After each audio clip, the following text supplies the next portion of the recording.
એક ગામમાં એક શેઠ રહેતા હતા, પણ બહુ લોભી. કોઈ દિવસ 1 રૂપિયો પાઈ પૈસાનું દાન ન કરે, ચપટી લોટ બ્રાહ્મણને ન દે, કોઈ સાધુ બ્રાહ્મણને કાંઈ દાન ન આપે. બહુ લોભી, અતિ લોભી. શેઠની ઉંમર થઈ, શેઠ બીમાર પડ્યા. શેઠને એમ થયું કે હવે હું મરી જઈશ. એમાં એક ગાય રાખતા હતી, ગાય બરાબર હારોહાર બીમાર પડી અને ગાય મરવા પડી. શેઠ ખાટલામાં પીડ્યા વિચાર કરે છે કે આ ગાય મરી જાહે, અને મરી જાહે ને તો 50-100 રૂપિયા ગાયને ઉપાડવાના કોકને દેવા જોહે. એ 50 કેમ બચાવવા? મરતા મરતા ખાટલામાં એ 50ની બચત કરવાના કિમિયા કરી રહ્યા હતા. એમાં એને વિચાર આવ્યો, એટલે એના દીકરાને કીધું કે જા આપણા ગામમાં એક બ્રાહ્મણ રહે છે ને એને બોલાવી જાય. એટલે દીકરો તો ગયો બોલાવા, કે અદા હાલો શેઠજી તમને બોલાવે છે. બ્રાહ્મણને એમ થયું કે આ શેઠિયો કોઈ દી કોઈને દાન કરતો નથી, અને કદાચ મરવા પડ્યો છે ને કદાચ એની ઈચ્છા થઈ ગયો હોય કે કાંઈક કરતો જાઓ તો કદાચ દાન દે, તો મોટો માણસ છે. અદા તો તરત ઉપડ્યા. બ્રાહ્મણ ઘેરે આવીને કે નમો નારાયણ. તો કે નમો નારાયણ. એ કે અદા મારે દાન કરવું એટલે તમને બોલાવ્યા. તો કે શેનું દાન કરવું? બોલો બોલો શેઠજી. એ કે મારે ગાયનું દાન કરવું છે તમને. ભૂદેવ કે કાંઈ વાંધો નહીં, લાવો સંકલ્પ કરાવી દો. હાથમાં જળ લઈને એને ગૌદાનનું સંકલ્પ કરાવી દીધું. અને છોકરાને કીધું શેઠે જા, એ કે આપણી ગાય છે એને આપી દો અદાને. છોકરો લઈ ગયો ગાય પાસે. ગાય તો ઊંધે કાંધ પડી હતી, મરવા પડી હતી, છેલ્લી ઘડીયું ગણાતી હતી. એ કે આલ્યો અદા ગાય લઈ જાઓ. બ્રાહ્મણ કે આવી ગાયને લઈ જઈને શું કરવું? આ ઊભી નથી થઈ શકતી, મરવા પડી છે. એ જે હોય તે તમને દાનમાં આપી દીધી, પછી વસ્તુ અમારે રખાય નહીં. એ કે તમારું દાનનો સંકલ્પ મેં કરાવી દીધો છે, તમને ગૌદાનનું પુણ્ય આપી દીધું છે, હવે મારે નથી લઈ જાવી. પણ આ તો લોભીઓ માણસ ને, એના 50 બચાવવા હતા. એ કે નહીં, આ તો તમે દાનમાં, હવે દાનમાં દીધેલી વસ્તુ અમારે રખાય નહીં, એ તમે લઈ જ જાઓ. એમ કરીને એ શેઠના છોકરાએ, બ્રાહ્મણે એ ગાયને માંડ કરીને ઊભી કરી અને ધક્કા મારી અને શેરીની બહાર સુધી પહોંચાડી. ત્યાં ગાય પડી ગઈ અને ગાય મરી ગઈ. અને બ્રાહ્મણ નિરાશ થઈને ઘરે આવ્યો કે આ શેઠે દાન તો ન કર્યું, પણ મરતા મરતાય મને ધક્કો ખવડાવ્યો. અને આ બાજુ શેઠ પણ મરી ગયા. ધર્મરાજાના દરબારમાં ગયા. ધર્મરાજાએ કીધું શેઠ, આખી જિંદગી તમે બધાને લૂંટ્યા હે, કાંઈ દાન નથી કર્યું.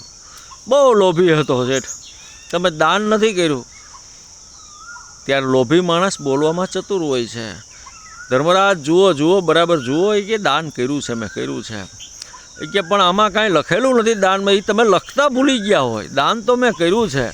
એ કે તે મરતી વખતે મરતી ગાયનું દાન કર્યું છે. એ કે મેં મરેલી ગાયનું દાન નથી કર્યું, મેં જીવતી ગાયનું દાન કર્યું. તો બ્રાહ્મણના ભાગમાં નહીં તો મરી ગઈ છે, મેં તો જીવતી ગાયનું દાન કર્યું છે. શેઠ બોલવામાં બહુ ચતુર હતા. એ કે એનું મને ફળ તો મળવું જ જોઈએ ને.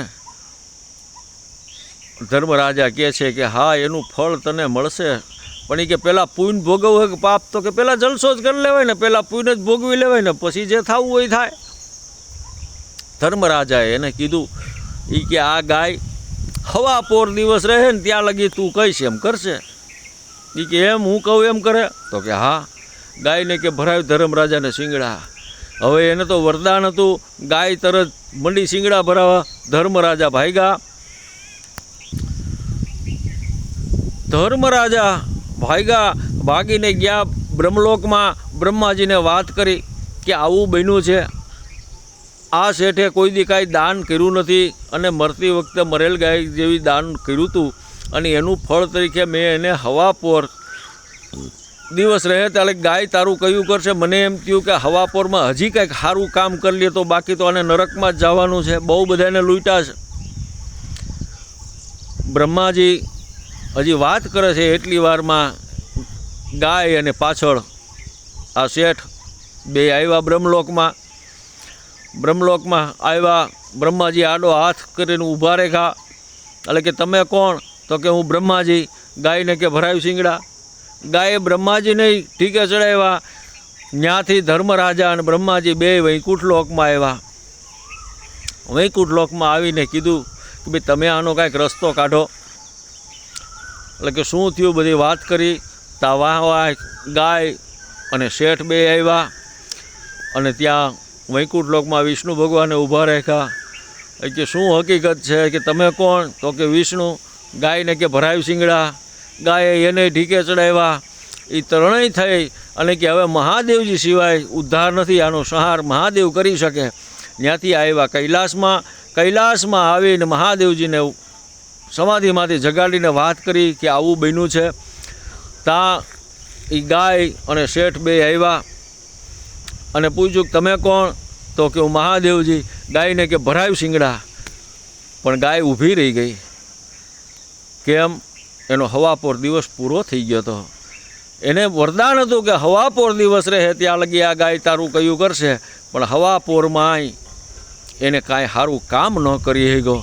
અને ત્યારે બ્રહ્મા વિષ્ણુ મહેશને ધર્મરાજા ચારેય ઊભા છે અને હવે ક્યાંક શેઠ જા તું હવે નરકમાં ભોગવી કેમ.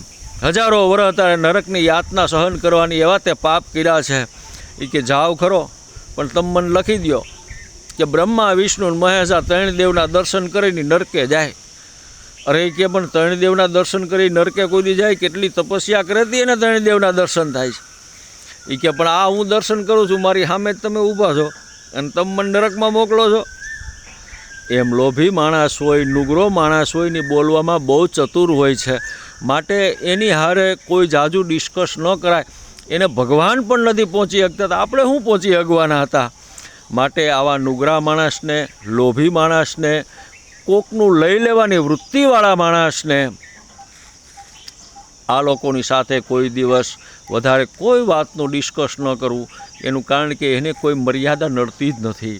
મર્યાદા તો સજ્જન વ્યક્તિને જ નડે છે. હરિઓમ, જય ભગવતી.